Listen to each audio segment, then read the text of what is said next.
Ассаламалейкум, құрметті қазақстандықтар, отандастар, бауырлар.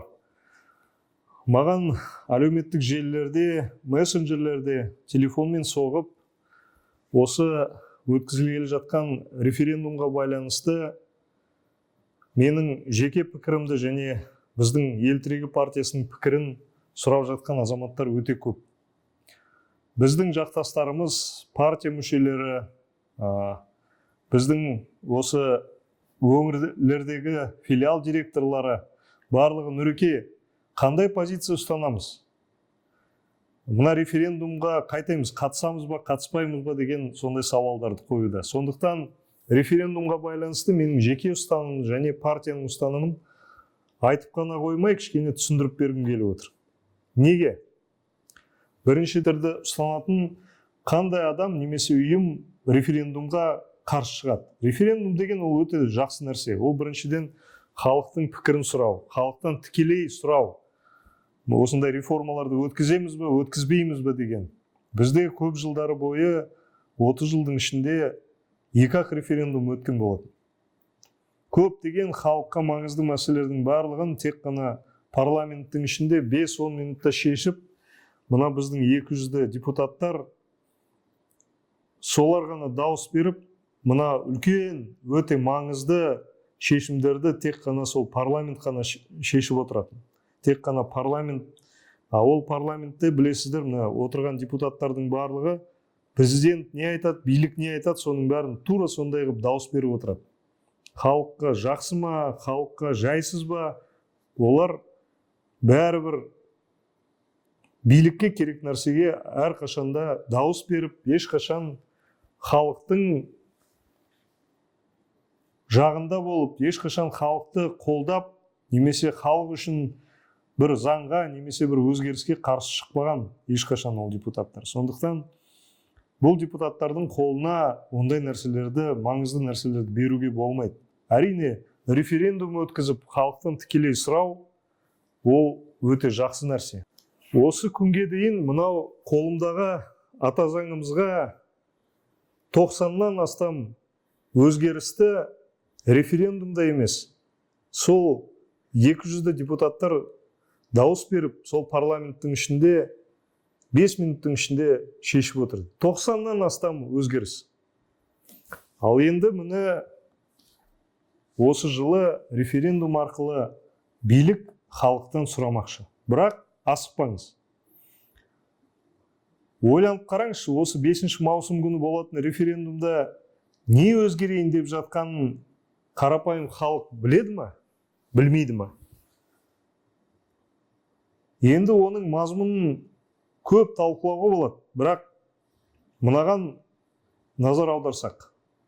Халықтың арасында ешкім талқылап жатқан жоқ. Бір үлкен талқылаулар, өңір бойынша талқылаулар, ұсыныс қабылдау.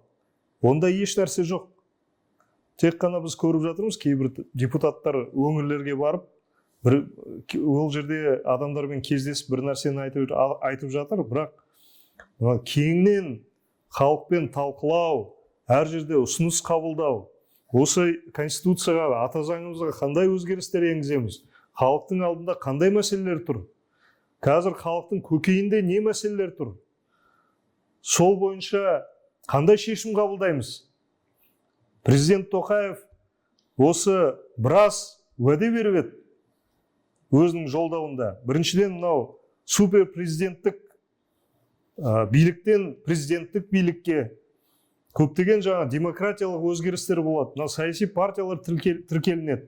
Мынау енді сайлау әділ өтеді деген көптеген сондай жақсы бір уәделер берген болатын. Солардың бәрі қазір іске аса ма? Осы ата заңымызға өзгеріс ене ма? Деген мәселелерді неге талқыламасқа? Неге қазір осы референдумға шығармасқа? Мына тіл мәселесі тұр халықтың алдында. Мына орыс тілі біздің ата заңымызда керек па, керек емес па? Менің ойымша еш керегі жоқ. Ата заңымызда бір ғана тіл болу керек, ол қазақ тілі. Орыс тілінің ешқандай ата заңның ішінде конституцияда көрсетілмеу керек. Қазір біз керек болса ағылшын тілінде сөйлерміз бір-бірімізбен, француз тілінде сөйлерміз, басқа да тілде сөйлерміз. Бірақ ол үшін әрбір тілді, ағылшын тілін, француз тілін, басқа тілдерді конституцияға не керек жазып? Ол жерде бір-ақ тіл болу керек. Ол қазақ тілі, мемлекеттік тіл болды. Ал былай сөйлегің келе ме басқа тілде біреумен? Сөйлесе береді. Кім оған кедергі? Ол үшін конституцияға еш нәрсенің жазудың керегі жоқ. Сондықтан қазір референдумға осы мәселелерді шығару керек. Біріншісі, ары қарай демократиялау. Мынау шынымен де билік үш жаңағы неге бөліну керек? Әділетті сот болу керек. Мынау халыққа бағынышты президент және парламент. Мынау қазіргідегі жаңа парламент емес, билік қандай мәселені көтереді? Толығымен тәуелді президентке, билікке тәуелді парламент керек емес, оны алып тастау керек. Ана депутаттардың бәрін қуып шығу керек ол жерден. Басқа депутаттар, халық өзі тікелей сайлау керек. Өкіметті халық тікелей сайлау керек. Әкімдерді халық тікелей сайлау керек. Міне осы мәселелерді конституцияға, сол референдумға шығару керек. Халық өзі шешсін, керек пе, керек емес пе. Екінші мәселе, президентке импичмент жасау мүмкіншілігі конституцияда жазылу керек. Егер президент бір нәрсені дұрыс жасамай жатса, өзінің халқын сатып жатса, онда әрқашанда халық немесе депутаттар, парламенттің депутаттары осы мәселені көтеріп, президентке импичмент айтуға, импичмент жасауға құқығы болу керек. Бұл жерде мен тек қана қазіргі президентті айтып жатқан жоқпын. Ертең басқа президент келуі мүмкін. Одан кейін тағы бір президент келуі мүмкін. Кім болмасын, бірақ халық оны орнынан алып тастауға, импичмент жасауға әрқашанда құқығы болу керек.